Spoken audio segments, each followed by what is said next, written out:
And we wanted to give you a chance to listen, and we want to advise you that it is in many parts indelicate, so you are now advised. Here now is part of Cop Killer by Ice-T. I got my black gloves on, I got my ski mask on, this shit has been too long.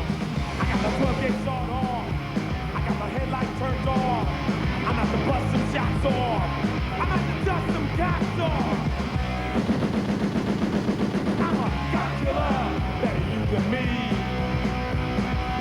Cop killer, police brutality. Cop killer, I know your family's grieving. Ice-T, we're told, grew up in the ghetto of South Central Los Angeles. We're told also that he served 4 years in the Army, was at one time had drifted into crime, and began making rap records back in 1982. We're also told that he's in his early 30s, had 4 gold records, lives in West Los Angeles, and his controversial album Body Count is climbing on the charts, partly in thanks to the controversy surrounding it.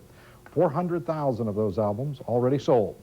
But Myron Kandel says it's a corporate travesty, and Time Warner should be ashamed. Myron? Lou, I think the lyrics of the Cop Killer rap song by Ice-T are garbage and an outright incitement of violence against the police. Not only police groups, but any right-minded citizen should be infuriated by them. And I can't understand how any responsible company or corporate official could defend them. Gerald Levin, the president and co-chief executive of Time Warner, is trying to cloak this garbage as freedom of expression. How can he equate freedom of expression with talking about killing cops? Unlike ordinary Americans, our police, with all their imperfections, put their lives on the line every day defending law and order, meaning you and me. Last year, 138 of them were killed in the line of duty. Levin insults their memories by saying Time Warner plans to create a forum in which he says, and I quote, "We can bring together the different sides of this controversy," unquote. The different sides, meaning those in favor of killing cops and those against. What about the families of the 138 lawmen killed last year? Should we balance them against cop killers? This is not an issue of freedom of expression. In his famous 1919 decision, Justice Oliver Wendell Holmes wrote, "The most stringent protection of free speech would not protect a man in falsely shouting fire in a crowded theater and causing a panic." Ice-T is shouting, "Kill a cop," in a crowded and highly charged urban theater. He can say that's not what he means, and the head of the country's most powerful media company can defend his right to say it and put Time Warner's marketing and unrivaled media power behind it, without, of course, mentioning money. But it's wrong, and Time Warner was wrong to produce it. The right thing now is to admit it was a mistake and pull the album. By the way, despite all Time Warner's protestations, Ice-T dedicates the Cop Killer song to the LA Police Department. It's a disgrace, Lou. Let me ask you, at this point, were you struck by the fact that Levin did not mention the commercial aspects of this song? Well, he was strictly talking freedom of expression, which is very nice and high-sounding, but in this case, it won't work. I'd like to just share with you something from Mike Royko, one of my favorite columnists who wrote on this issue, saying, "Naturally, Time Warner and some socially aware critics are defending this song, but it's not a social statement. It is, quote, crap. Of course, that doesn't mean it should be banned. If we banned all crap, our TV sets would be blank about 90% of the time," according to Royko.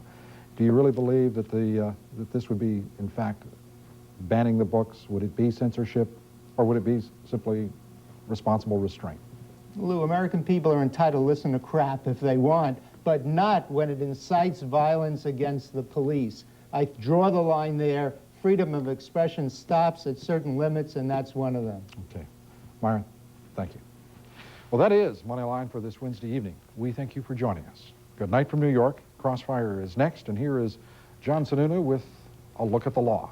John. Controversial decisions that surprised many court watchers. The court reaffirmed its 30-year-old ban. His sword and jab back at President Bush.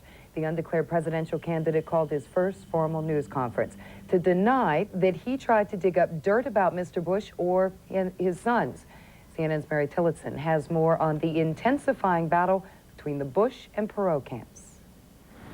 On a day President Bush was avoiding reporters and questions, Ross Perot was holding a news conference, accusing the Bush camp of trying to sink his presidential campaign with what Perot called slander. Criticism of Perot based on a spate of news stories that have branded Perot a super snoop who uses his vast wealth to pry into other people's affairs. I'm saying that the propaganda that comes pouring out of the Republican Dirty Tricks Committee is just a beauty to behold. Only a few days ago, President Bush was calling Perot's supposed investigation of 2 Bush sons sick. If the reports are true of investigating my children, my family, there's something, I don't think that's particularly American.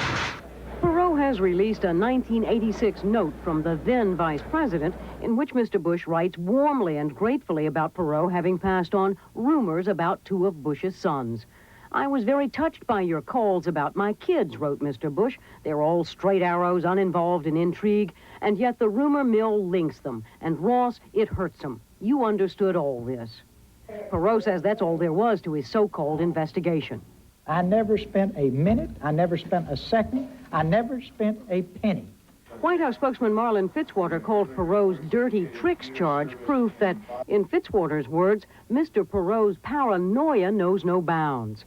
And Republican National Committee Chairman Rich Bond pointed out Perot has offered no scrap of evidence for his dirty tricks claim. If Ross Perot can't handle criticism from his political opponents or from the media, how's he going to handle Saddam Hussein? How's he going to handle Fidel Castro? How's he going to handle when it really gets tough out there? And this is the man that wants to be president of the United States.